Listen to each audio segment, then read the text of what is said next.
Good morning, YouTube and viewers of That Retired Dude. I'm Kerry from That Retired Dude. I don't have any car-related content today. I'm in Jacksonville, Florida right now, visiting my daughter. I'm leaving in the morning, about 6 o'clock, headed back to my home in Louisiana, and I wanted to get some content out today. I'm going to talk about a topic that, if you see my thumbnail, then you know what it's about. Talk about a topic that I was going to talk about on the way back to Louisiana. I was going to set the camera up and just chit chat while I drive. But for the moment, I have the house to myself. The grandkids aren't running around, so it's fairly quiet. So I decided to do this today. I wanted to talk about how I became a cancer patient, which I am right now. No sympathies, no pities, any of that. And I want to explain how that happened to me. In my videos, if you watched them, you know that I am retired from the military, 21 years in the Army. I'm also retired from the police department. I did 15 years law enforcement after 21 years in the Army. I am 62 years old, and around my 61st year of life, I was chasing this guy one day last year. I was chasing a guy, foot chasing. Caught him, threw him in handcuffs, put him in jail. And for some reason, that particular day, I had decided that's my last foot chase. It's time to retire. So let me back up. A few years ago, I was at the dentist, and the dentist saw something on my fingernail. Underneath this fingernail, I'll put a picture in the video so you can see it. And it was a dark line under my fingernail. And he looked at that and he asked me, he says, "Have you had a doctor look at that fingernail of yours?" And I said, "No."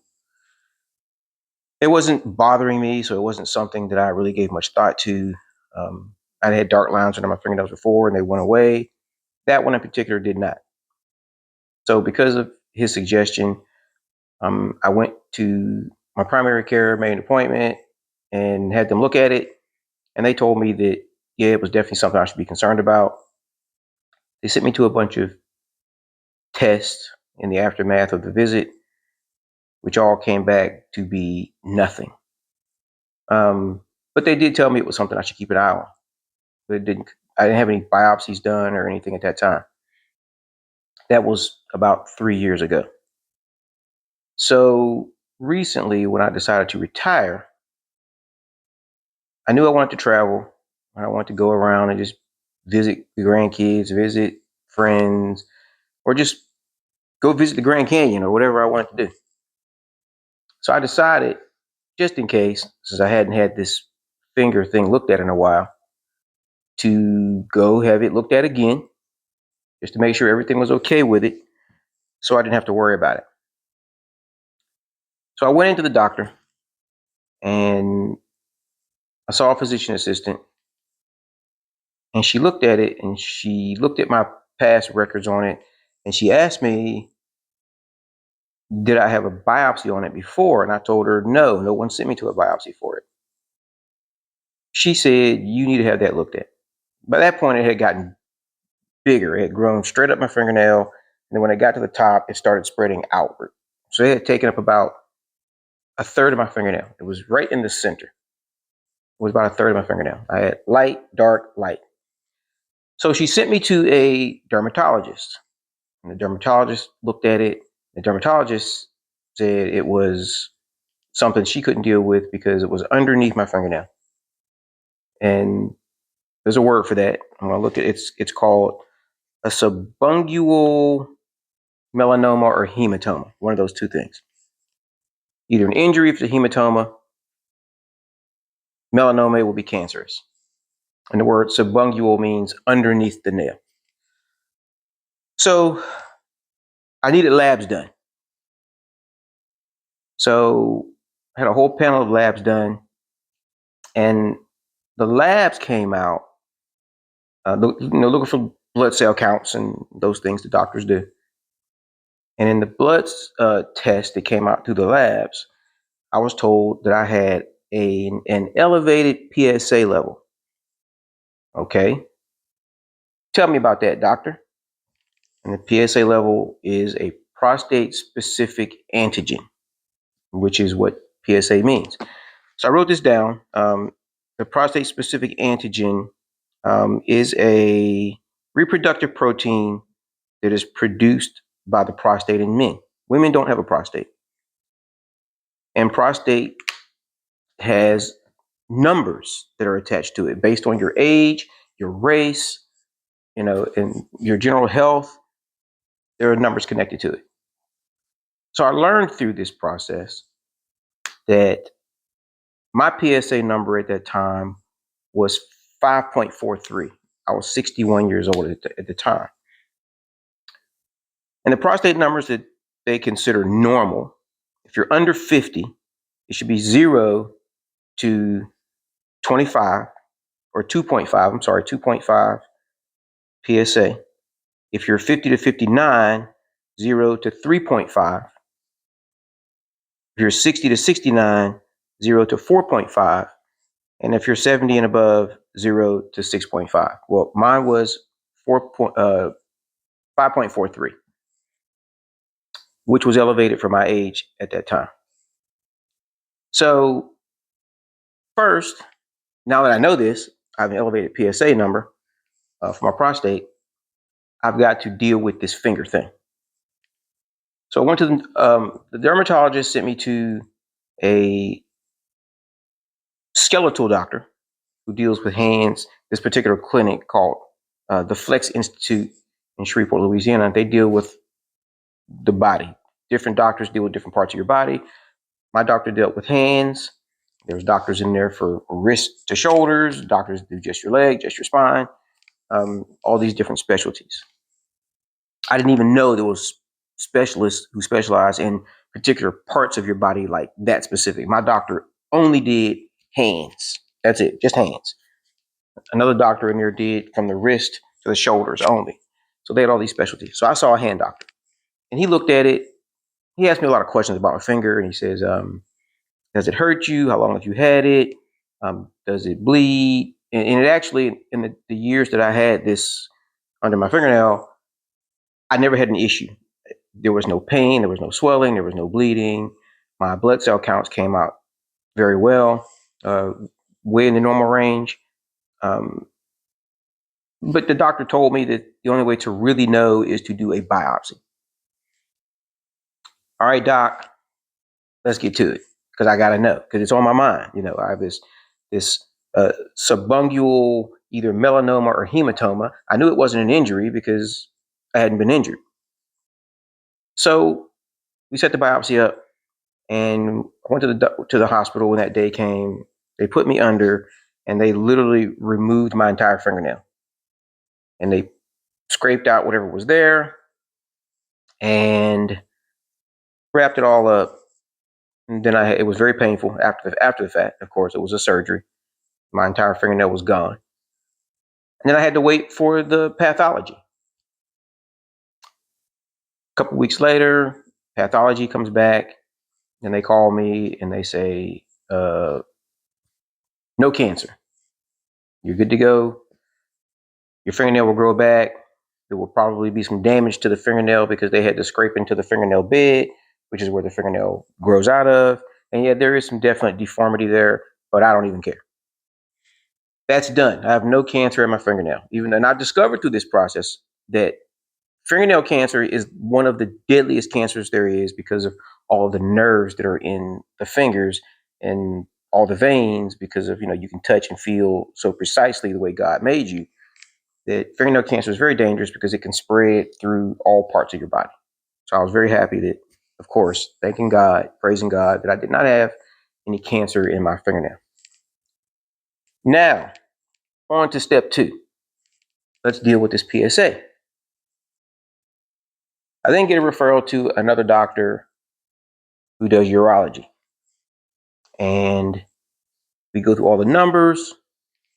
We talk about age. race, because prostate cancers are very likely in black males. We talk about a lot of different things. More blood tests, more labs to check PSA numbers. You know how doctors are. One doctor takes your blood test, another doctor wants to do his own blood test. So I'm getting stuck and poked and prodded, radiated. I had all kind of X-rays. I had MRIs. I had CAT scans, and all these different things that were done to me. Until ultimately the doctor says, we need to do an MRI on you. After he looked at all my records, and he says, we need to do an MRI. So we go into the MRI and discover that, well, let me back up a little bit. He was telling me that an elevated prostate in and of itself does not mean a person has prostate cancer. That an elevated prostate could come from just as you get older, your PSA number will increase. There could be an injury that you just, something in your in your lower groin area, like riding a bicycle on those banana seats and different things that could cause your prostate to be enlarged. That is not necessarily indicative of prostate cancer. The only way to know, he says, is we have to do an MRI. All right, doc, let's do that. We did an MRI, and the MRI came back that I had lesions on my prostate that they needed to look at. And there's a thing in prostate examinations and MRIs that's called a PIRAD number. And let me say right now that I'm giving no one in this any medical advice. I'm just telling you what my experience was, and maybe it'll help somebody, hopefully. Because my channel isn't all about automotive stuff. I'm retired. I'm wanting to do retired things, and whatever my experiences are, I hope to get them out. So hopefully this will just help somebody. I'm not giving anybody any medical advice. Just telling you my experience. So when the MRI was done, he comes out and tells me I have areas that I need to be. There was concerns in that I have PIRAD numbers that he was concerned about. I had 2 areas of my prostate that had what were called PIRAD 2 numbers, which PIRAD 2 numbers are not concerning. And then there are PIRAD 3s, 4s, and 5s. And I had a PIRAD 4 number, 1 PIRAD 4. So he said, based on that, we need to do a biopsy of your prostate. He explained, all that was explained to me. And I said, okay, doc. I'm always saying, okay, doc, because I need to know things. Let's get to it. Let's get this biopsy done. Biopsy gets done. We go in there, do the biopsy thing. If you've had a colonoscopy before, which I have that coming up in April, just routine colonoscopy coming up. It's coming in April. If you had it, it's very similar. You go to sleep, you wake up. When I woke up from the biopsy, the nurse tech, get up, you're done, and whatever they use to do a biopsy, literally felt like there was a broomstick stuck up my butt. That's just honest. I didn't feel wherever the prostate work was done, but my actual rectum felt like there was a broomstick still stuck up there. I remember asking the guy, "Are you guys done yet?" And he was like, "Yeah, we're done. We're waking you up now." I said, "Because it feels like I have a broomstick stuck up my butt." It was a really weird feeling. Discovered that they had taken out 15 samples from my prostate. And the doctor said, we'll just wait for the results and see what comes back. A couple of weeks later, I get a call to come see the doctor. And I went to see the doctor and discovered that I, in fact, had, of the 15 samples they took, 13 came back negative or benign, and 2 came back positive for some level of prostate cancer. I didn't panic. He told me not to anyway, but because there are so many treatments for it, and because they say that prostate cancer grows extremely slow. But I did have 2 areas of my prostate that were positive for prostate cancer. So I said, okay, doc, what do I do next? And he said, at this point, for the level of prostate cancer that you have, he said, there's nothing for us to do. He said, we're just going to observe you. But remember, you do have prostate cancer. It's just a matter of we caught it so early in you, he said, that it's not at a place yet where it needs to be treated. So you're in an area where we can just observe it, keep an eye on it. In case it starts to spread, we'll be on top of it. So I asked him, I says, well, is it a stage of cancer, like stage 1, stage 2, stage 3, stage 4? And he said, in that sense, as prostate stages go, it's not a stage. I mean, there is a stage of prostate cancer that's inside the medical world, but it wasn't like a prostate one. It wasn't a stage 1, 2, 3, 4, those type of stages there. Because I have a friend who has prostate cancer, and he has a stage 2, and I don't have a stage. I'm below a stage 1 apparently, but I'm in an observation situation. So I asked him, what do I do next? And he said, you will come back every 6 months and have another lab done to check your PSA number. And in a year, which will be a year from this past August, in a year, we'll do another lab. And based on your number, we may or may not do another biopsy or another MRI, and then see if that tells us that we need to do another biopsy again. So at this point, I'm a cancer patient. I'm not in a treatable stage at this time, and I hope to never be. He told me that based on the doctor said that based on the type of prostate cancer I have at this moment, the level that I have at this moment on my prostate, that if I ever do need treatment, it might be 5 years from now, and it might be never. And depending upon the aggressiveness of some prostate cancers, it could be sooner. But at this point, I don't need anything. But of course, prayer. And he told me just to go out. I asked him, what do I need to do? He said, just go live your life. Go do things that you have wanted to do. Be healthy. Don't smoke. Don't drink. Eat healthy. Keep exercising like you do, he said, and just be healthy and live your life and come back and see me in 6 months. So that's how I found out I have prostate cancer. I do believe that for me, because of the kind of person I am, I'm an A-type personality person. You might not be able to tell from these videos, but I'm a very A-type personality person, very aggressive in my police work, doing the job because that's what they paid me to do. I could have stayed on police work until I was 65 or 70 probably, but thankfully for me, I know me, and had I not made the decision to retire after that foot chase and go have this fingernail situation looked at, it's very likely that I would have still been on the job pushing, had this cancer in my body, and not known it. Because I did ask the doctor at one point, based on the level that I have, it's not even worth treating at this point for whatever it is he does, and he says no treatment needed. How long have I had this level of prostate cancer? And he told me that I probably have had this cancer in my body for at least a year, maybe a little longer. I had no symptoms, prostate cancer symptoms being painful urination, blood in your urine, growing pain, low energy. I had none of those.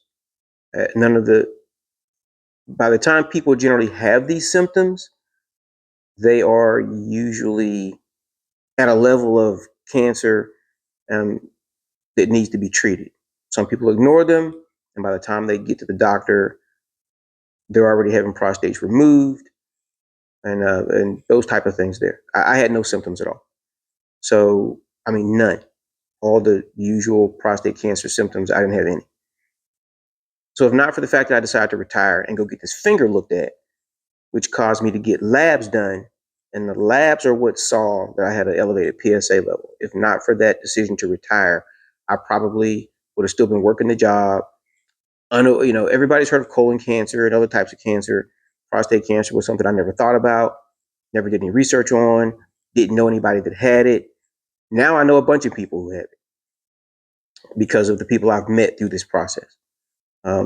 So that decision to retire is probably what saved my life or prolonged it. And that was something that I wanted to talk about in my video. Um, YouTube was something I had given a lot of thought to starting before from working with my friend Tom at Vehicle Visionary. Never did it, thought about it. And when the doctor said go out and just go do something that you always wanted to do, go live your life, go be healthy, don't drink, don't smoke, just go out there and live your life. I decided, win or lose, pass or fail, success or no success, I want to go do a YouTube channel and just do it about whatever. Probably more along the line of automotive because I did that with Tom and I'm interested in those things anyway, but just general life stuff. I also want to be a help to people. So if anything I've said here today encourages you to get yourself looked at, then do it. The next time you go to a doctor and get labs done, ask about your PSA number. Ask if it's in the normal range, because it is important. It is highly important that if you have a PSA number that is out of the normal range, you need to have that looked at so that if you do in fact have a prostate cancer, like I do, like I didn't know I did, that it is caught early enough that you can be observed. I'm under what's called active surveillance, where you just go in, get labs done occasionally, and they keep track of your PSA number to see if it's stable, if it's going down, if it's going up. It's called active surveillance. I'm thankful to God, which I am a Christian man. And if you know me, you know that's true. I'm thankful to God that I got there early enough. The best result would have been you have no cancer. That would have been the most awesome miracle ever for me. But the best result I could have got is what I got. Your level of cancer is so low that we don't even need to treat it right now. We'll just actively surveil it and hope it doesn't get any worse. That's where I am. That's what I wanted to convey.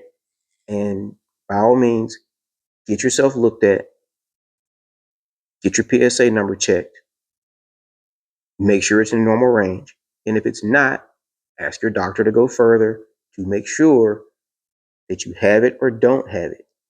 Because if you don't have it, fine. If you do, you want to know where it is and get on it right away. There you have it. That's what I wanted to talk about today. I hope this didn't bore anybody. I don't do scripts. You know, YouTube channels are always talking about do a script and do your practice and talk to the camera. And I always like to talk not to that camera, but to each individual person behind the camera. And I hope each individual person feels like I'm talking to him or to her. And if you're a her watching, there are men in your life, husbands, fathers, brothers, whatever. Get them looked at. Please share the video so that other people can see it, so they can understand how important it is to get these screenings done early. But I wanted to put that out. I wanted to convey that. I really, really hope it helps somebody. It definitely helped me because not a lot of people that I know what I have. Even in the police department, I didn't run around saying, "Hey, everybody, guess what? I have prostate cancer." I didn't run around telling people. But of course, I have talked to individual officers I know who asked me about, they knew I was under some medical treatment. I told them what the result was, and I've encouraged them to go get looked at, which is what I'm encouraging everybody watching my video to do. So if this helps anybody, I'm glad. And that's really all I have today. I'm going to go spend the rest of my day editing this video and trying to find pictures to put in there, and encourage all of you to keep God first in your life. Go enjoy your life. If there's something you want to do, it's legal and healthy. Go do it. Start a YouTube channel. I have a video in here about what equipment I use to start this. I bought a new mic. It'll be coming in a couple days. Somebody messaged me from England. The guy said, "I love your videos. I have an SVR too. Get a new mic." So But I knew I needed a new mic. I need a better mic. I only had equipment that I needed to start out because you learn as you go in YouTube. But do enjoy your day, and as I say in my videos, I will see you. Let me get this thing the next time I do some retired dude stuff.